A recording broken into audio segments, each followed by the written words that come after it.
Dear students, आज हम पढ़ेंगे कक्षा 6 की बुक भूगोल की, जिसको हम लगातार कंटिन्यू आगे करते रहेंगे। और आज हम पढ़ेंगे पाठ 3, जिसका नाम है पृथ्वी की गतियाँ। यानी कि इस पाठ के अंदर हम पढ़ेंगे पृथ्वी की गतियों के बारे में कि पृथ्वी की गतियाँ कितने प्रकार की होती है और वो किस तरह से गति करती है, ये भी हम आज इसमें डिटेल से पढ़ेंगे। तो शुरुआत करते हैं कि पृथ्वी की गति दो प्रकार की होती है। एक होती है घूर्णन और दूसरी होती है परिक्रमण। घूर्णन का मतलब तो ये है कि पृथ्वी अपने एक्सिस पे, यानी कि उन जो अपने निडल है उसके ऊपर वो घूमती है, उसको कहते हैं परिक्रमण। और इसको कहते हैं घूर्णन, इसको कहते हैं घूर्णन। और परिक्रमण में क्या होता है, पृथ्वी जो है सूर्य के चारों ओर चक्कर लगाती है, उसको कहते हैं परिक्रमण। तो यहाँ देखिए कि पृथ्वी का अपने अक्ष पे घूमना यानी अपनी ही जगह पे घूमना घूर्णन कहलाता है। और सूर्य के चारों ओर एक स्थिर कक्ष में, यानी कि एक निश्चित कक्ष के अंदर, निश्चित पथ के अंदर क्या करती है, ये पृथ्वी जो है गति करती है, उसको क्या कहते हैं, परिक्रमण कहते हैं। पृथ्वी का अक्ष एक काल्पनिक रेखा है, यानी कि जो पृथ्वी है उसका वैसे कोई अक्ष है नहीं, निश्चित वास्तविक में नहीं है, लेकिन इसको काल्पनिक माना गया है। तो पृथ्वी का जो अक्ष है एक काल्पनिक रेखा है जो इसके कक्षीय सतह से 66.5 डिग्री कोण बनाती है। यानी कि यहाँ पर देखिए आप, ये पृथ्वी जो है इसका अक्ष उत्तरी ध्रुव से दक्षिणी ध्रुव की ओर, ये जो अक्ष इसका बनाया गया है, ये इसकी जो कक्षीय जो सतह है, ये कक्षीय सतह है उस पर 66.5 डिग्री का कोण ये बनाता है। और यहाँ पर आगे हम देखते हैं कि वह समतल, ये जो है समतल जो कक्ष के द्वारा बनाया जाता है, इसलिए इसे क्या कहा जाता है, कक्षीय समतल भी कहते हैं। पृथ्वी सूर्य से प्रकाश प्राप्त करती है, सभी को पता है। और पृथ्वी का आकार गोले के समान है, इसलिए एक समय में सिर्फ इसके आधे भाग पर ही सूर्य की रोशनी प्राप्त होती है। यानी कि पृथ्वी गोल है तो उस सूर्य के सामने वाला जो भाग होता है उसके आधे भाग में ही क्या होता है, सूर्य की रोशनी पहुंच पाती है, जिसकी वजह से सूर्य की ओर वाले भाग में दिन होता है, जबकि दूसरा जो भाग है सूर्य से दूर होता है, वहाँ पर क्या होती है, रात होती है। ग्लोब पर वह वर्त जो दिन तथा रात को विभाजित करता है, यानी कि ग्लोब पर ऐसा वर्त जो दिन और रात को विभाजित करता है उसे प्रदीप्त वर्त कहते हैं। यहाँ देखिए आप चित्र के अंदर कि ग्लोब के ऊपर क्या हो रहा है, यहाँ पर कि ये सूर्य की जो किरणें हैं उसके आधे भाग पे जा रही है, आधे भाग पे यहाँ पे रात का समय यानी अंधेरा हो रहा है। तो यहाँ देखिए ये जो दिन और रात को विभाजित करने वाला ये जो वर्त है, इसको प्रदीप्त वर्त कहते हैं। ये जो लाइन खींची हुई है वर्त के रूप में, इसके उधर भी साइड है, तो इसको कहते हैं प्रदीप्त वर्त कहते हैं।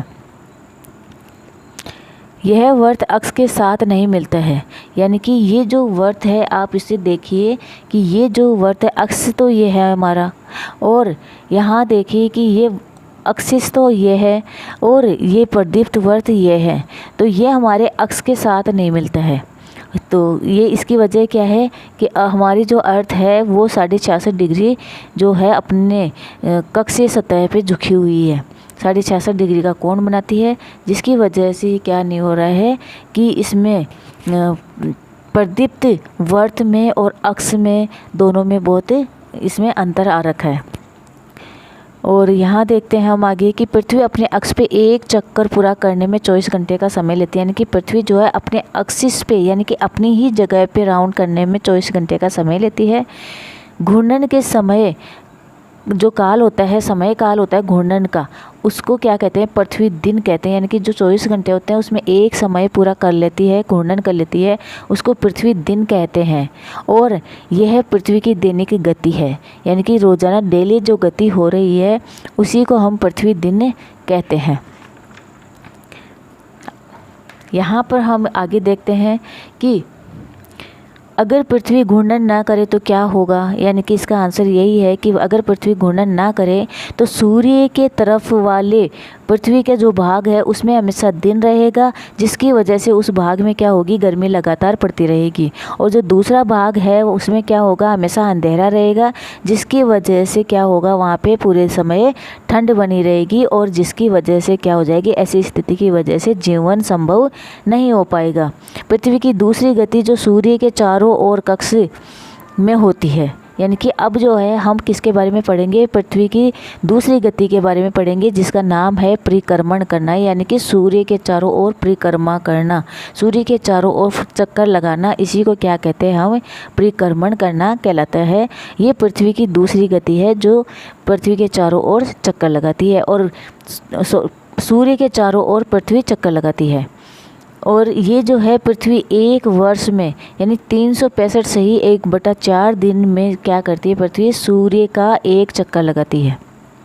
सूर्य के चारों तरफ पृथ्वी को एक पूरा चक्कर काटने में समय लगता है 365 सही 1/4 दिन का समय लगता है, या इसे हम एक वर्ष भी कहते हैं। सामान्यतः हम लोग क्या करते हैं कि ये जो 365 सही 1/4 दिन है उसमें एक वर्ष में हम केवल और केवल 365 दिन जो है उसको ही एक वर्ष मानते हैं, और सुविधा के लिए 1/4 दिन यानी कि 6 घंटे जो हैं उसको हम इसमें जोड़ते नहीं हैं। और उसके बाद में हम क्या करते हैं, वो जो 6 घंटे या 1/4 दिन का जो समय है उसको 4 वर्षों में प्रत्येक वर्ष का जो बचा हुआ 6 घंटे है और या फिर 1/4 दिन का जो समय है उसको 6 घंटे मिलाकर चौथे वर्ष में हम उसको एक दिन जो है काउंट करते हैं, यानी कि एक दिन उसको बना लेते हैं और यानी कि उसको 24 घंटे के बराबर हो जाते हैं वो 6 घंटे मिलाकर, और उससे एक दिन बन जाता है। इसकी अतिरिक्त जो दिन को यानी कि वो जो 6 घंटे मिलाकर 1/4 दिन 1/4 दिन वाला जो समय है वो 4 साल तक ऐसे चलते रहते, फिर उसको एक दिन मान लिया जाता है। उस अतिरिक्त दिन को हम किस में जोड़ते हैं, कौन से महीने में जोड़ते हैं, फरवरी माह में या फरवरी महीने में जोड़े जाते हैं। और जिसकी वजह से क्या होता है, इस प्रकार क्या होता है, प्रत्येक चौथे वर्ष फरवरी माह कितने दिन का होता है, 28 के बजाय 29 दिन का हो जाता है। यानी कि सामान्य जो वर्ष है उसमें फरवरी 28 दिन का होता है, और जिस ईयर के अंदर ये 6 घंटे करके एक दिन जो अतिरिक्त बनता है उसको जोड़ा जाता है, तब फरवरी का जो महीना होता है वो 29 दिन का होता है। और ऐसा करने से जो है वो जिसमें 29 दिन फरवरी होते हैं वो वर्ष क्या हो जाता है, 365 दिन का होता है। उससे ही हम क्या कहते हैं, एक अतिरिक्त दिन बढ़ जाने की वजह से उसे हम लीप ईयर कहते हैं। उसको हम क्या कहते हैं, यहाँ पर लीप वर्ष या लीप ईयर कहा जाता है। पृथ्वी दीर्घ वर्ताकार पथ पर सूर्य के चारों ओर चक्कर लगाती है। कि ये जो है पृथ्वी हमारी है किस पथ में चक्कर लगाती है, दीर्घ वर्ताकार, यानी कि वर्त जो होता है वो बिल्कुल गोल होता है, लेकिन ये जो है ये वर्त कैसा बना हुआ है, दीर्घ वर्ताकार बना हुआ है कि बड़ा ये बड़ा हुआ जो वर्त है इसकी तरह से बिल्कुल गोल ना होकर ये दीर्घ वर्त के अंदर आकार में बना हुआ है। दीर्घ वर्ताकार पथ के अंदर पृथ्वी जो है सूर्य के चारों तरफ चक्कर लगाती है। अब ध्यान देने वाली बात यहाँ पर यह है कि पृथ्वी पूरे कक्ष में एक ही दिशा में झुकी हुई है। यानी कि ये देखिए यहाँ पर इस मैप में, इस चित्र में देखिए कि जो पृथ्वी का जो अक्ष है ये जो है एक ही दिशा में झुका हुआ है। यहाँ पर भी पृथ्वी का अक्ष एक ही तरफ झुका हुआ है, यहाँ पर भी राउंड करते हुए आती है, तो पृथ्वी का जो ये अक्ष है उसकी दिशा चेंज नहीं होती है, वो उसी दिशा में है। और यहाँ पर भी पृथ्वी का जो अक्ष है उत्तरी ध्रुव से दक्षिणी ध्रुव की ओर वो एक ही चारों पोजीशन में, चारों ऋतुओं के अंदर पृथ्वी का जो अक्ष है वो एक ही दिशा में झुका हुआ है। तो यहाँ देखिए क्या कहते हैं हम कि सामान्यतः जो एक वर्ष होते हैं इसमें 4 ऋतुएं होती है। ऋतु कितनी होती है, 4। एक होती है गर्मी, सर्दी, बसंत, शरद। ऋतुओं में बांटा गया है एक वर्ष को। ऋतुओं में परिवर्तन सूर्य के चारों ओर पृथ्वी की स्थिति में परिवर्तन के कारण होता है। यानी कि जो ऋतु होती है उसमें परिवर्तन किसकी वजह से होता है, उसमें परिवर्तन होता है पृथ्वी की जो स्थिति होती है। यानी कि पृथ्वी जो है सूर्य के चारों तरफ चक्कर काटने में या परिक्रमा करने के, पृथ्वी जो है सूर्य के चारों तरफ परिक्रमा करने में जो जिस तरह से पृथ्वी की जो स्थिति है उसके ये चेंज हो रहे हैं, उसी की वजह से क्या होता है, ऋतुओं में भी परिवर्तन होता है। बारी बारी से ऋतु चेंज होती रहती है।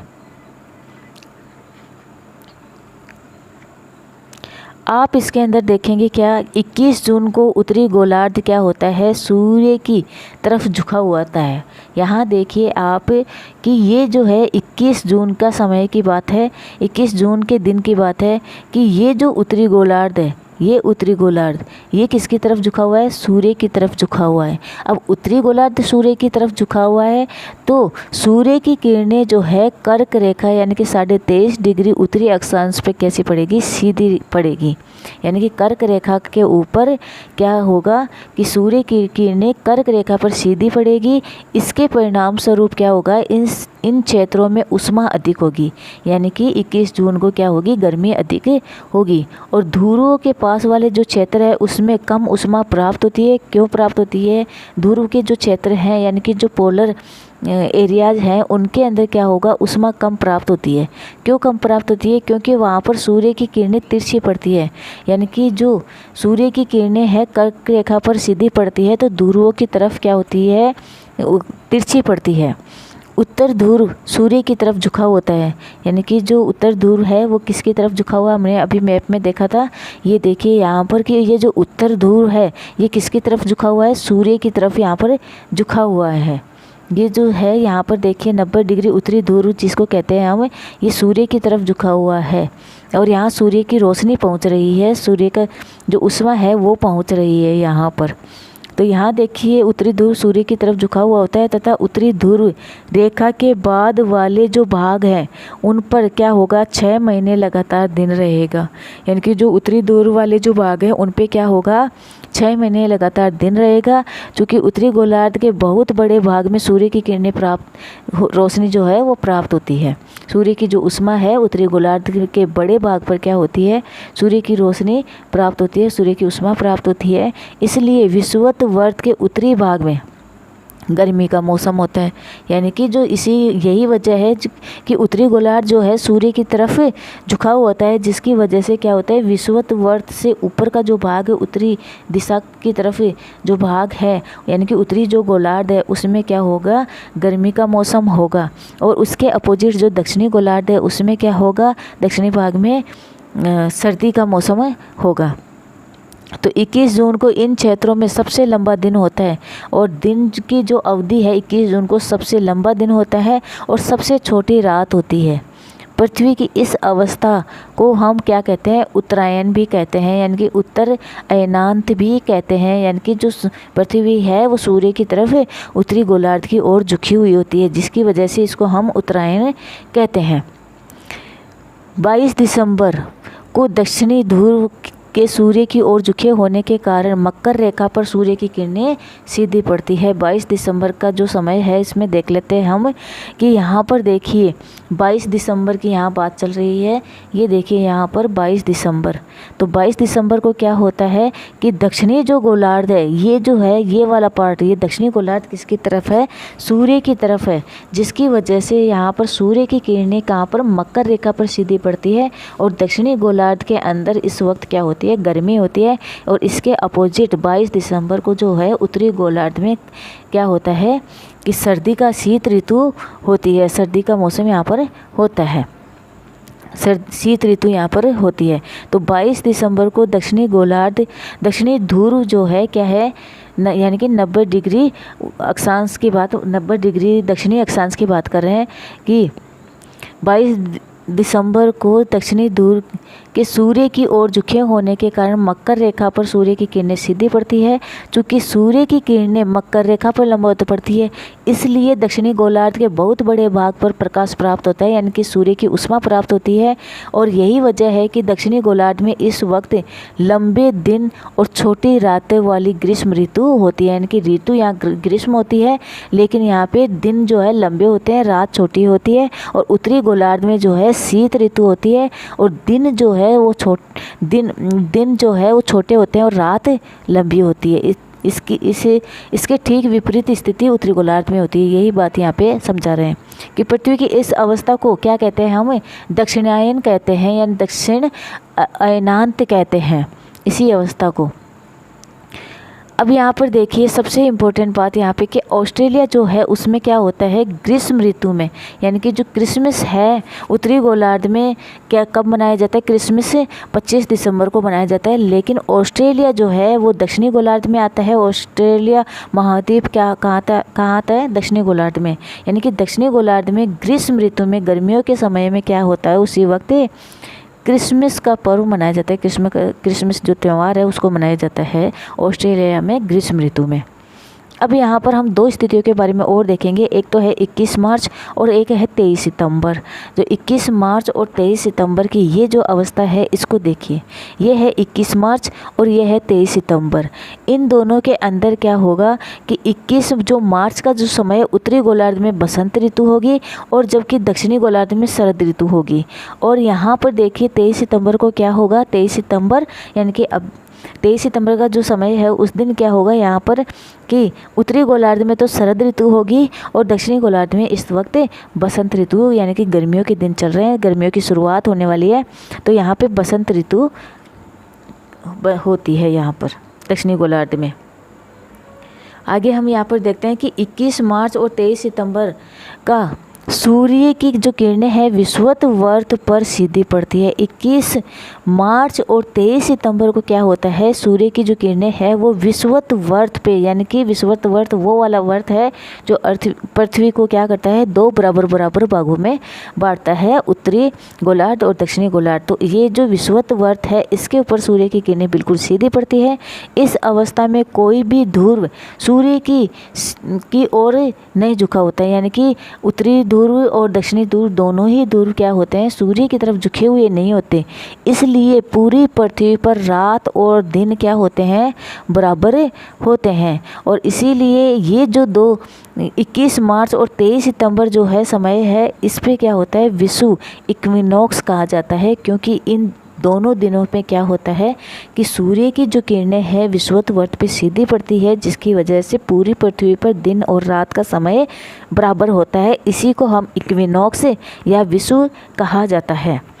23 सितंबर को उत्तरी गोलार्ध में तब क्या होगा, शरद ऋतु होगी, तो दक्षिणी गोलार्ध में उसी वक्त बसंत ऋतु होगी। और 21 मार्च को उत्तरी गोलार्ध में बसंत ऋतु होगी, तो यहाँ पर क्या होगा, दक्षिणी गोलार्ध में क्या होगी, शरद ऋतु होगी।